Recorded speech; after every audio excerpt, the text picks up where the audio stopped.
Hello, everybody, and welcome back to the Pat Flynn Show. We have a new kettlebell creation to share with all of you today. I'm going to talk through a new simple Get Strong kettlebell program. This is a 3-day per week training protocol that features an EMOM style of training. Now, for those of you who are unfamiliar, EMOM stands for every minute on the minute. So what's really cool about this is it's a very minimalist protocol. If you're looking for a basic general physical preparedness routine that you can use with kettlebells 3 times a week to build a robust foundation of strength, lean muscle, physical conditioning. You want to hit the basic movements, the push, the pull, the hinge, the squat. This is going to do it for you. And I'm going to talk through the entire thing. So, take some notes if you're listening. If you're watching, I will have this beautiful little document, this Pat Flynn document here that will give you a visual aid. But don't worry if you're not watching. If you're just listening on the podcast, I'll talk through all the steps and explain it set by set, rep by rep. My goal is that you can leave this episode with this program in your mind, ready to go. You could start next week if you want. It's 3 days a week. Again, the sessions are going to take about 30 minutes each. It's going to use the big fundamental movements. I think you guys are going to love it. I really do. So, hey, if you're here on the live stream, do me a favor. Hit that like button. Give me a little heart. I love the hearts. And give me a comment. Let me know where you're tuning in from. Say hello. I'll answer some questions if you have any questions about this program or maybe just some other general fitness questions as well if we have time towards the end. And otherwise, we're going to dive right in. Oh, wait, no, we're not. First, let me give a quick shout out to the sponsor of this show. If anybody needs kettlebells, which if you're about to do a program, you need some kettlebells, right? Check this out. Inverted Gear. Awesome company. They make great kettlebells, cute little panda logo. They are offering the gentle listener 15% off anything over at their website, but especially their kettlebells is what I want you to check out. Head over to invertedgear.com/discount/PatFlynn15. If you use that link, that special darling link, it's automatically 15% off. And there's been this huge kettlebell shortage. People haven't been able to find kettlebells, at least good ones. Check these guys out. The kettlebells are great, just the right dimensions that you're not going to bang yourself up with cleans or snatches. They're just really good, high quality kettlebells. 15% off, supports the show. Everybody wins, right? So check them out. All right. So a little bit more background about this program before we dive into specifics. I'm calling it the Simple Get Strong program. And what inspired this was just, people looking for something minimalist, 3 days a week. And people seem to really love these EMOM routines. Now, EMOM stands for every minute on the minute. And what's great about training on the clock, about these sort of timed workouts, is that they force you to be efficient. There's this idea when it comes to productivity, this idea called Parkinson's Law. And Parkinson's Law states that, work will typically expand to fill the time allotted to it. So if you give yourself a bunch of time to work out, chances are you'll take all that time to get your workout done, and you'll lollygag, you'll procrastinate, you'll text between sets. Whereas if you compress the amount of time you give yourself to complete a task, a workout or otherwise, then what you'll do is you'll tend to be more efficient. You'll start cutting out distractions. You'll start kind of pruning and taking away unnecessary activities, things that aren't really helping you to move from A to B. So it's actually a useful productivity exercise to try and set pressing deadlines for anything you're doing. This is something that I recommend for people who are writing, but certainly it works for workouts too. Is try and compress the amount of time you give yourself to work out because it'll force you to be more efficient. Think about your exercise selections, not waste too much time between sets. And a really good way to do that is by using every minute on the minute training protocols. And the idea is simple. So just a little bit of background before we dive into the specifics. If you're doing an EMOM, every minute on the minute, the idea is you set up some number of minutes, and then at the top of every minute, you do some exercise for some number of reps. That's going to vary depending on the protocol. And then you just try and stay on the clock. So very simple example of this would be just 10 swings on the minute every minute for 10 minutes. And the idea is once you're at the top of the minute, you do 10 swings, you rest for the remainder of the minute. You're back at the top, you do 10 swings, you rest for the remainder of the minute. If you're going to do an EMOM routine for any extended length of time, then you're probably always going to want more rest than work. So generally I wouldn't, however much work you do, you want to try and get that work done within 30 seconds. If you start kind of breaking that 1-to-1 work to rest ratio, it's going to be really hard to carry on for probably more than 4 minutes or something like that, right? So I always like to say work period should probably be between like 10 to 20-ish seconds, maybe up to 30 seconds. If you start pushing over 30 seconds, the fatigue's going to creep up, which is fine if you're looking for like a much more intense conditioning session. But if you want kind of more extended strength practice, you want to make sure you have at least a 1-to-1 work to rest ratio. So let me blow this document up here, and we're going to take a deeper look at this. I'm gonna talk through it, and again, don't worry if you can't see it. By the way, I'm going to talk about how you can get a PDF of this at the end if you want the whole thing just kind of written out. I'll talk about how you can just get a PDF copy of this. But for now, just sit back, relax. I'm going to talk you through it. I'll explain the protocol, and I think you're gonna enjoy this. I think this is a really cool, very simple, exceedingly minimalist program. So, yeah, I'm just calling it the simple Get Strong Kettlebell program. So this is it. This is the Get Strong Kettlebell program. The whole thing fits on one page. That's how minimalist it is. So everything we're doing, everything in this program is EMOM. Everything is done every minute on the minute, where we're going to perform, some X number of reps of some exercise for some X number of minutes. Now, we're going to be using what's called a 10-5-3 EMOM method. And the 10-5-3 EMOM method is this: that every training session will have a 10-minute EMOM, a 5-minute EMOM, and a 3-minute EMOM. And there will be a different exercise attached to each of those EMOMs. So we'll have one exercise we'll do for 10 minutes, every minute on the minute. Another exercise we'll do for 5 minutes, every minute on the minute. And another exercise we'll do for 3 minutes, every minute on the minute. Now, here's the cool thing. The exercises are going to stay the same. We're going to do the same 3 big exercises. I said this was minimalist, right? So I'm going for the 3 biggest bang for your buck kettlebell exercises. But the exercises will rotate throughout the week in terms of whether they are attached to the 10-minute, 5-minute, or 3-minute EMOM. So really, every workout, every training session will be pretty much the same in terms of exercise selection. The only thing that will vary is whether you're doing 10 minutes of one exercise and 5 minutes of one exercise or 3 minutes of one exercise. This will make more sense once we get into the concrete examples. Now, here's the exercise selection that I think is pretty ideal for this. I'll give you some ideas of alternatives you can use, but here's what I would recommend if you're going to use 2 kettlebells. I would recommend the exercises you pick are double clean and press. I count that as one exercise, even though I know it's technically more than one exercise. But the double clean and press, the front squat, and the bent over row. These, to me, are some of the biggest bang for your buck kettlebell exercises. And between these 3 exercises, we hit pretty much all the major muscle groups and all the big fundamental human movements. We have hinging, we have pushing, we have squatting, we have pulling, right? So we have the hinge, push, pull, and squat. The double clean and press, explosive hinging movement, great for the posterior chain, the hamstrings, the glutes, the low back. And the kettlebell military press is, of course, the Mac Daddy of upper body grinding exercises, going to help with, of course, core stability, core strength as well, but really will lay down strength and muscle in the upper pecs, the triceps, the shoulders, the delts, you name it. Front squat is the big squatting movement, as the name implies, obviously. So great impact for the anterior chain, building the quads, building the glutes. Awesome core exercise again, since with the kettlebell front squat, you kind of have to wrestle the kettlebells out in front of you. So awesome for your posture, awesome for your upper back, awesome for your mid back. And then the bent over row is a great pulling exercise with kettlebells, right? So you hinge and you pull the kettlebells back, drawing your elbows towards your hips. Awesome for hitting all the major back muscles, great for biceps.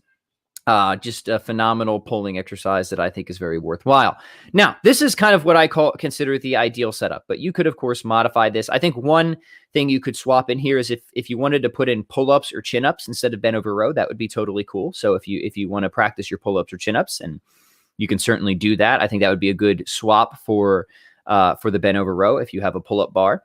And that's something you want to practice. If you wanted to do it with single kettlebells, you could. We can talk about how to modify that later. So you could do, but a simple idea would be to swap front squats with goblet squats. And then obviously, instead of double clean and press, you would just do single clean and press. There's ways that you could work with different exercises here.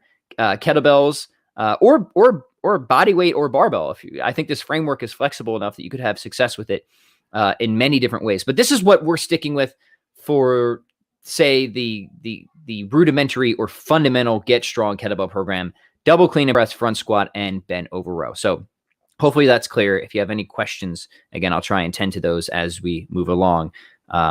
So yeah, good to have all you guys tuning in live. Do me a favor, drop a comment, say hello, hit like, share the video, all those good things. Let me give a couple quick shout outs.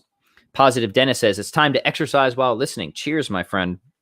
Training the body and the brain simultaneously. Very cool. And Positive Dennis is doing a swing snatch routine. Burwad is watching from the UK. He's looking forward to the 9-day kettlebell fat flush. That is coming up soon, my friend. And after that, this Get Strong kettlebell program could be a nice follow-up. So keep this in your back pocket, because the fat flush has got to be pretty intense. It's going to be a good kind of body composition and lean out program. And that would be some some nice stage setting before you hop into more of this general physical preparedness, strength building program. Okay, so let's talk about daily warm-ups. I just did a full episode with Robitus and Alex. We all know and love Robitus and Alex on minimalist mobility routines. So I would highly recommend listening to that, and you can incorporate any insights you want from there. But I would say at the very least, do this. Do 5 minutes of just kind of light Turkish get-ups. Unweighted would even be fine, but that way now we're getting some type of carry element here, and Turkish get up has benefits of just working unique angles, and it's just a wonderful exercise. So I think light Turkish get ups, just put 5 minutes on the clock, just perform some get ups, get everything warmed up that way is good. Then I would just do like 3 rounds of hangs and carries, the classic Dan John style warm up. So hang from a pull up bar or a set of rings, just get the shoulders activated. And then pick up a kettlebell or 2 kettlebells and carry it around, and maybe do like 30 seconds of each and do like 3 rounds of that. So between Turkish get-ups, dead hangs, and loaded carries, I think you're going to have a pretty solid warm-up in terms of a general warm-up. And then, of course, as I talked about with Alex, for any warm-up, you always want to do something general and specific. So after the general warm-up, just do a couple light sets of the basic exercises that are on the menu for that day. So just do a couple light sets of double clean and press, do a couple light sets of squats, do a couple light sets of rows, just to make sure that the specific patterns are greased and ready to go and everything feels good, and there's nothing that you need to kind of address beforehand. So again, minimalist warm-ups, I think that's the way to go. Now, the routines themselves, check this out. I think you guys are going to love this structure. So it's all right here, if you can see it on the screen. Don't worry if you can't, because I'll talk through it right now. So day 1 is this. You're going to start off with a 10-minute EMOM set of double clean and press on the minute every minute. So you're going to do 10 minutes of EMOM, double clean and press on the minute every minute. And you're asking, how many reps do I do, Pat? And I'll say, just wait, because that's going to vary. I just want to get the structure in your mind first of what exercise with what EMOM. All right, so day 1 is this. The 10-minute EMOM is double clean and press. The 5-minute EMOM is front squat. And the 3-minute EMOM is bent over row. Now, ideally, you do all EMOMs without any extra rest. So you do the full 10 minutes double clean and press, and you stay on the minute, right? That's the goal. You stay on the minute for all 10 minutes. Then if you want to take a minute or 2 rest, or a couple minutes rest before you move on to the next minute, that's fine. But for any given EMOM block, you want to make sure that you stay on the clock for that. Clear? All right. So once you're done with the double clean and press EMOM for 10 minutes, then you'll do another 5-minute EMOM with a front squat. So you're doing some number of front squats on the minute, every minute for 5 minutes. Once you're done with that, again, you can rest a little bit if you need, or you could go right into the next one, and then 3-minute EMOM of the bent over row. All right. So hope that's clear. So that's day 1, 10-minute EMOM, double clean and press, 5-minute EMOM, front squat, 3-minute EMOM, bent over row. Now, as I said before, the only thing that changes through the week are what exercises get assigned to each EMOM. And it's just going to kind of shift up. So on day 2, the 10-minute EMOM is then the front squat. The 5-minute EMOM is the bent over row. And the 3-minute EMOM is the double clean and press. So we're kind of getting a different emphasis in terms of overall volume for every exercise as we rotate through the week. So again, day 2 is the 10-minute EMOM is the front squat. The 5-minute EMOM is the bent over row, and the 3-minute EMOM is a double clean and press. And then day 3, you guessed it, will shift up again. The 10-minute EMOM is now the bent over row. The 5-minute EMOM is the double clean and press, and the 3-minute EMOM is the front squat. Does that make sense? If you're tuning in live and you're in the comments, just give me some grunt of acknowledgement. Yes, Pat, that is clear. That makes sense. I hope it makes sense. I think it's a really neat programming schedule, right? Because we get this frequent practice of these movements, which will help us to really get stronger at these big fundamental movements. We have a good amount of volume and density, which will help us to lay down some lean muscle, especially if we use a good amount of intensity. But we have this shifting or rotational emphasis where we're kind of hitting certain exercises more intensely than the other ones on any given day. And it's this sort of rotational or shifting emphasis, which will allow us to train these exercises 3 days a week. And I think get great benefit from them without overdoing any particular one of them. All right, good to see that it makes sense. David says, yes, it makes sense. Clem says it makes sense. Howdy from Texas.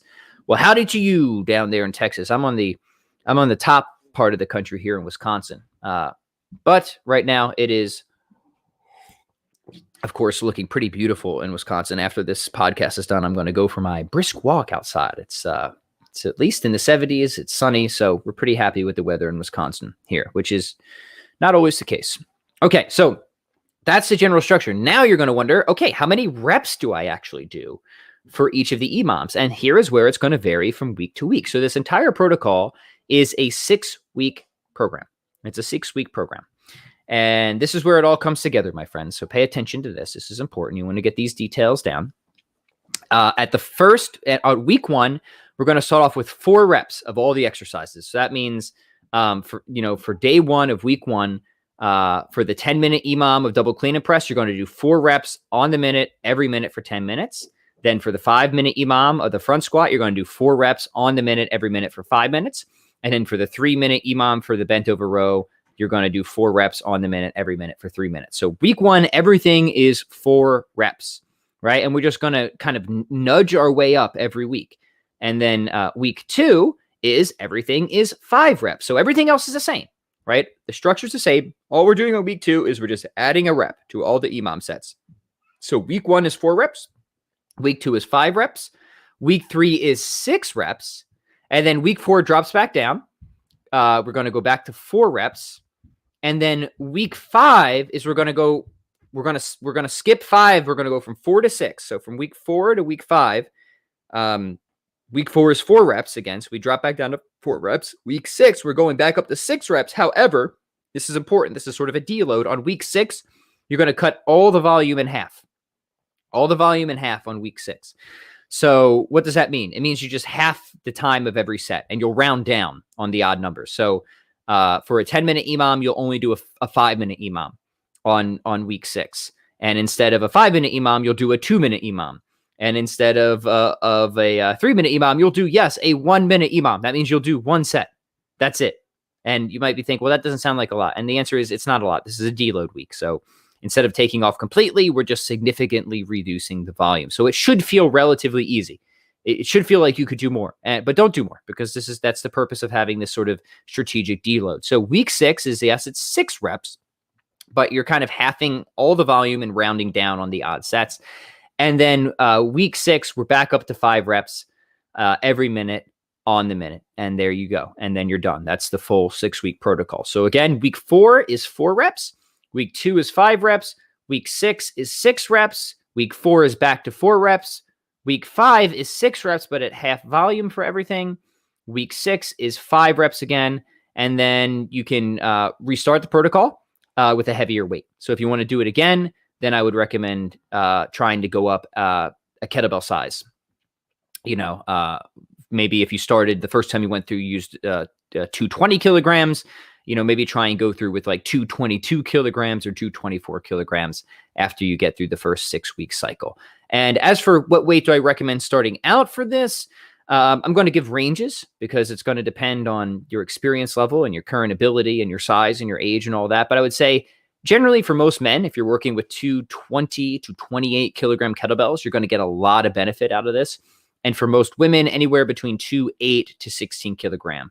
So I think if you work your way up, like if you have like the ultimate goal of being able to run this whole thing confidently with like 228 kilogram for most men, like that is very strong. Like that is like you get the strong stamp. Like you've got it. You can hang something on your fridge, right? If you can run all 6 weeks of this with 228 kilograms as an average size male, or for, most women, 16 kilograms. You don't have to start there, but that would be a good target, right? That would be a good target to try and get to. And I think if you could run this entire 6-week protocol with those weights, you're going to be very happy with the results. You're going to feel very strong. And this protocol will help you get there. So if you start with the lighter set, right? Start with a good, reasonable challenge, something that is going to be challenging for, these initial prescriptions. But then after every 6 weeks, try and nudge up, try and go up, 2 or 4 kilograms per kettlebell. I think that's a decent increment. So my friends, that is it. That is the entire protocol. So it's, again, 3 days of training per week. Day one, all training days are a 10-minute EMOM, a 5-minute EMOM, and a 3-minute EMOM, and we rotate through assigning the 3 different exercises to each of the respective EMOMs. Day one, double clean and press for 10 minutes, front squat for 5 minutes, bent over row for 3 minutes. Day two is front squat for 10 minutes, bent over row for 5 minutes, double clean and press for 3 minutes. Day three is bent over row for 10 minutes, double clean and press for 5 minutes, and front squat for 3 minutes. If you have questions, drop them now because I'll spend a few minutes on questions. But just to reiterate, the weekly rep prescriptions are week 1 are 4 reps each, week 2, 5 reps each, week 3, 6 reps each, week 4, 4 reps each. So we went down there. That's intentional. Week 5, we go back up in reps, but we half the volume. So all EMOM sets are in half. You round down on the odd numbers. Week 6, we're back to 5 reps. And then you can begin the protocol again and bump up the weight and repeat indefinitely until you are completely satisfied with all of your fitness endeavors.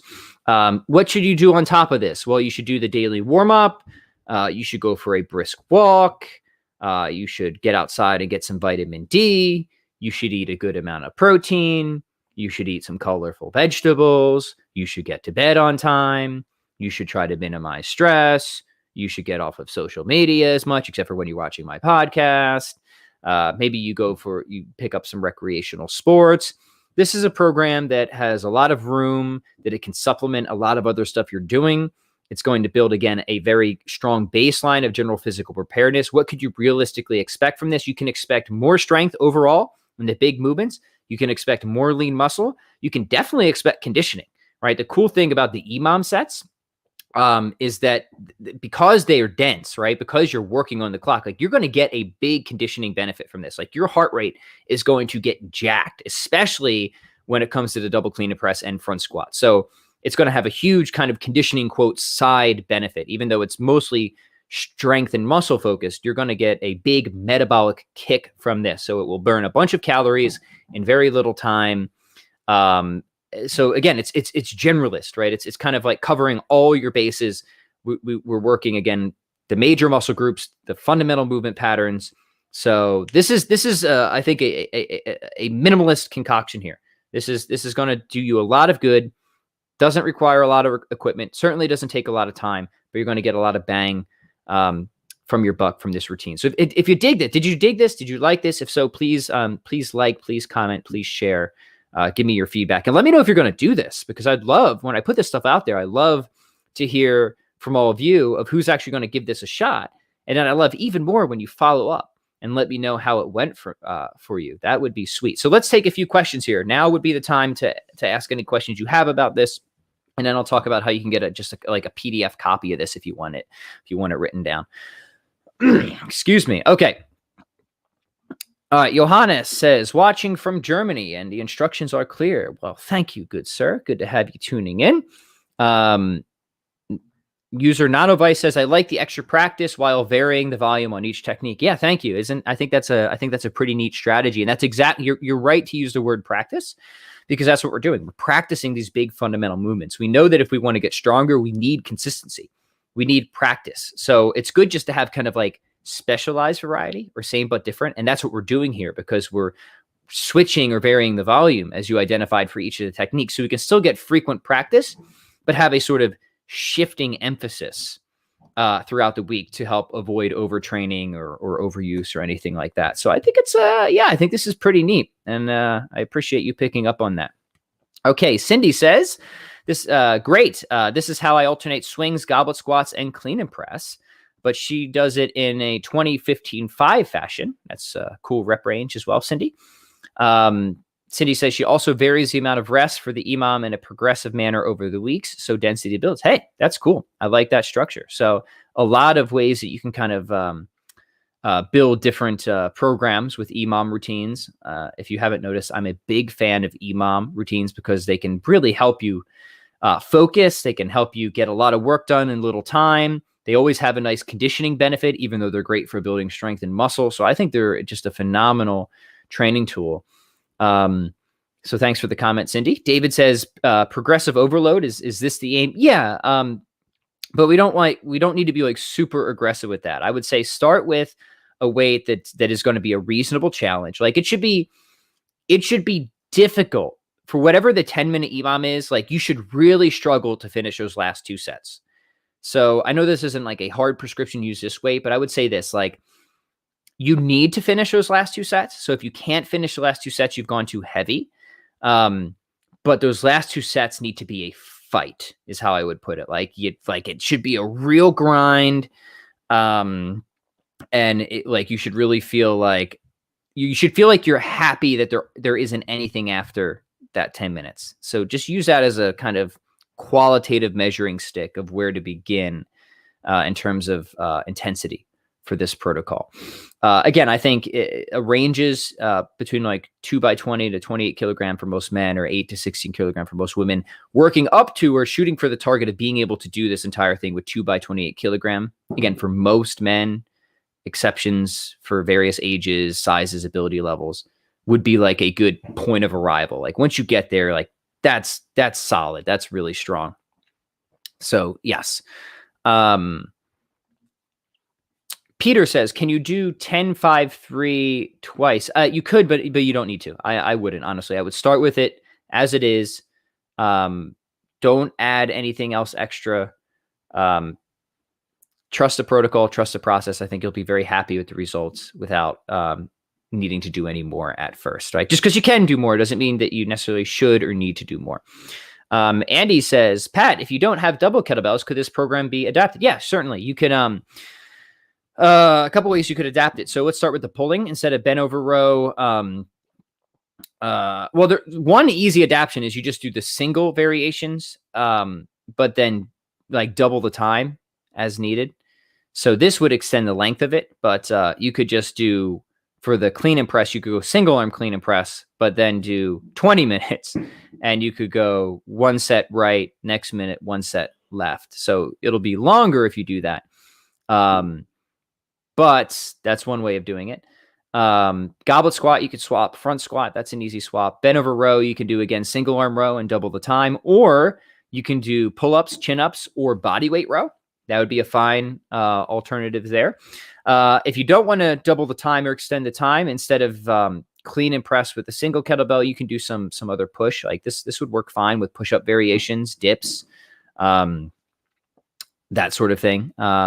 Could you do it with like bench press? You can. It gets a little clunky with the dumbbell stuff, but it could be done. So I don't think that there's any reason why you couldn't swap in any number of different exercises with this framework and still get good results. If you're going to do the single kettlebell routines, you can, of course, extend the length of the sets just to make sure you get both sides done. That would be the easiest way to work with that. Nigel says, great routine. Thank you, Nigel. I am super glad that you dig it, and I hope you try it and get awesome results. Natalie says, I don't have 2 kettlebells with the same size. What can I do? That's not a problem. You can use 2 kettlebells with different sizes with this, and I think that is an awesome thing to do, at least occasionally. I like and sometimes recommend training with uneven kettlebells. There's benefits to doing so. So what I would say is just switch sides, every set if you can. So, do 1 set with the heavier kettlebell on your right, another set with the heavier kettlebell on your left. And don't worry if it doesn't completely even out at the end. It'll kind of even out in the long run, or get close to evening out in the long run, as long as you keep alternating. So Natalie, that does not have to be something that holds you back. I think you will still get a ton of benefit from this, even if you have different size kettlebells, which actually seems to be the next question, which comes from Nigel, who says, I don't have any pairs. Could I do this with 1 bell or 2 different weight bells? Which would be best? I would say do it with the 2 different size bells first before modifying for 1 bell. I think which you could do, which I talked about with Andy's question. You can certainly do that. But if you have more than one kettlebell, I would say go for the uneven sets. And again, I think you'll get a lot of benefit from that. And I think there's unique benefits in doing so, especially some like certain anti-rotational and benefits and unique kind of stability core challenges. Just switch sides every set. You'll be good to go. Non-Ovice says, can you speak to why you picked a bent over row for this program versus something like a swing or a snatch? Yeah, we already had the hinging in there, right? And I want more of a grinding exercise for the pulls. So that's the simple justification for that. So more of a slow grinding strength movement that's really going to help strengthen the back. So swings and a snatch, they hit the back and the bicep, but what's mostly powering that is the hinge, is the lower body. The back and the bicep work kind of as redirective mechanisms. So certainly they're involved, they're activated, but they're not going to get as much neuromuscular activation or time under tension as you'll get from a bent over row. If you don't want to do the bent over row, for whatever reason, then I would suggest swapping in pull-ups, chin-ups, or body weight rows. But the bent over row is such a good exercise that I would definitely. I think it's an exercise that is highly neglected in kettlebell training. For some reason, I don't see rows in a lot of kettlebell training program, and I don't know why. They're just such a good exercise, and obviously there's a ton of pushing in kettlebell, so we want some pushing to get in there, some pulling to get in there and balance that out as well. Plus biceps, right? We want to build the biceps. Hani, gentle listener, Hani says, awesome routine. Thanks for sharing. And I will start this in a few weeks. Hani, please check in a future stream and let us know how this is going for you. I am throwing this out there as a free program for all of you to take and use and get awesome results with. So I would really appreciate for those of you who decide you want to do this to like commit to it, right? Just say, I'm really going to do this thing. And I would love for you to report your feedback with me.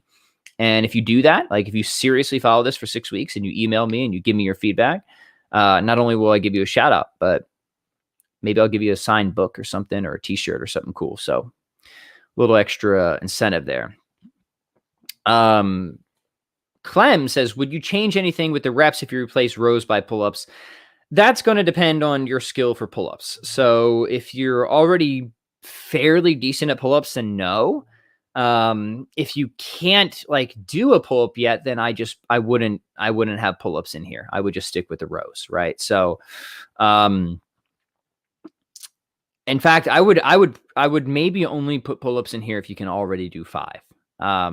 At least 3. I think you should at least be able to do 3 pull-ups before you decide to put pull-ups in here. Otherwise it's going to kind of slow you down. I think you'd be better off just sticking with rows and introducing pull-ups later. So I'd prefer that not to happen, if possible. However, if you're like super good at pull-ups, then I think it might be worth adding resistance to the pull-ups, whether it's a weight belt or a vest or something like that. So I would have that consideration in the opposite direction. Hani says, why no swings? Well, we're going to be getting the hinging from the double clean. So we're going to get that good explosive power movement from the double clean. So that's a swingy movement. So we don't need to have swings independently there. Look, and you know how much I love swings. Natalie says, using different sizes sounds good. Yeah, go for it, Natalie. I'd be curious to hear how that goes, works for you. It's an awesome training idea. User P3 says, awesome program, Pat. Thanks, dude. I think it's pretty cool. Super minimalist. And P3 follows up. He says, just started Kettlebell 2. Maybe I'll try this next. Cheers, my friend. Yeah, Kettlebell 2.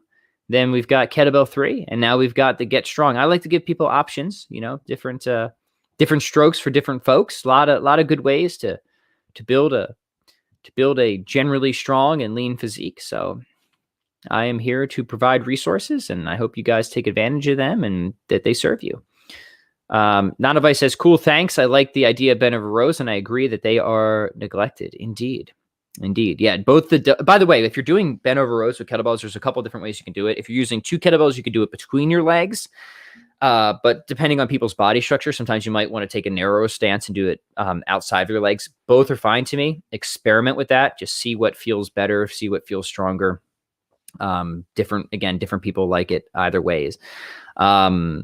So yeah, that's all I have to say about that. Stevie says, looks great, brother. I appreciate all the excellent content. I appreciate you, Stevie. I appreciate all of you who are tuning in. Thank you for liking, commenting, sharing, subscribing. Let's take one or two more here, and then we're going to wrap this up. Cindy says, could this be combined with a progressive bodyweight calisthenics program such as convict conditioning, or would that be too much? I am not familiar enough with convict conditioning to be able to answer that intelligently. Whether this could be combined with another program, it really is going to depend on the other program and what your goals are. I will say this. I don't think this needs to be combined with another program. I think if you want to be, again, generally strong, generally lean, generally well-conditioned, I think if you do this, and you do the daily warm-up and you try and go for a long daily brisk walk and garden and play some sports and get some sunshine and get good quality sleep, I think you're going to pretty much cover most, if not all, of the bases that you would want to cover.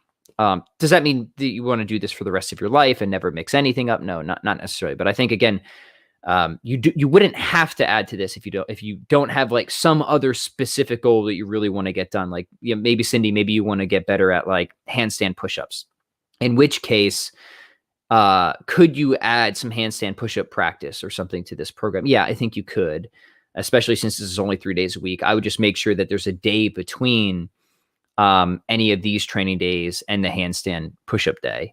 And I would just treat the calisthenic stuff is like pure practice. So like, it's not a workout. You're not trying to like completely smoke yourself. You're just really treating it like an independent skill you're trying to get better at. So if you have some other goal like that, I don't think it would interfere with this. I think it would be compatible, but it's just going to really depend on what you're going for. And since I'm not familiar enough with the progressive calisthenics, I can't really say. Clem says, I will be giving this a shot when I get a second kettlebell this summer. Awesome. Yeah. Well, I look forward to hearing how it goes, Clem. All right, one more, and then I'm going to tell you guys what's up. Natalie says, could you do this 5 times a week instead of 3? I would not recommend that. I would say start with 3. There's always this tendency with minimalist programs where people always want to do more because they just want to or feel like they can. And I want to resist that mindset because I think you're going to be very happy if you just do it 3 days a week. And I think you'll realize that you don't need to do more, even if you feel like you could do more. And that by not doing more, there's other perks that come with that. Like, you're not going to feel super drained. Like, I think you're going to feel generally restored. We're not going to push up against the risk of overtraining or overuse. Plus, it's good like to have room down the line if you hit a plateau to be able to add extra volume later. So I don't like when you're starting a new program to just like front load a ton of volume, right? Because it's often unnecessary. Your body will adapt to this new protocol insofar as it is new, it's novel. And then being able, if you need, much later when you do hit a plateau, which always happens in strength training, you want to have room where you could add volume later on. If you decide to or need to. So I would resist doing more than 3 days a week, at least for the first 6 weeks. For the first 6 weeks, just stick to it as is, trust the process, and I think you're going to be very happy with the results. And yes, as somebody says here, is leave something in the tank, says the Deformity. I agree. I think it is good to have some gas left in it. Like, even though you could burn the entire tank of gas, I don't think that's always a good or wise thing to do. Brad Willis, we're going to finish with this comment because it's a good one. And he says, Pat Flynn, you're the man. You know what, Brad? You're the man. You, my friend, are the man. All of you, gentle listeners, are phenomenal. I love you all. So let me finish with just a few things. Hey, I'm going to PDF this thing. I'm going to put it into a PDF. I'm going to put a little cartoon on there so it looks nice. And then I'm going to give this to you. I'm going to put it on the show notes, but do me a favor. I'm also going to give this to members. If you're a member of Strong On or Generalist University, I'm going to put it in there. So just a thank you for the members. You're going to have a PDF there. If you've reviewed the show, if you've been on iTunes and you've reviewed the show and you've ranked the show and help other people find it, and we love those gushy gooey 5-star reviews. If you've reviewed the show, email me, let me know. I'll give you the PDF as well, just as a thank you for all the support. So it's not going to have anything we didn't talk about. So I'm not like holding any secret info, right? Like I just gave you the full program here. So, but if you just want it, just like in a PDF, You can get it in Strong On Generals University, or if you review the show as a thank you for taking the time to leave a review and help other people find the show. I'll give you that PDF. Just email me at patflynn@chroniclesofstrength. Let me know that you reviewed the show. Honor system. I'm not going to think you're trying to pull a fast one. And then I'll send you a PDF of this for your convenience. So other than that, gentle listeners, thank you for tuning in. I really enjoy these podcasts and these live streams. I hope these programs serve you. And yeah, that's it. That's all. Goodbye. So we will see you on the next episode. Fare thee well, everyone. Have a good one.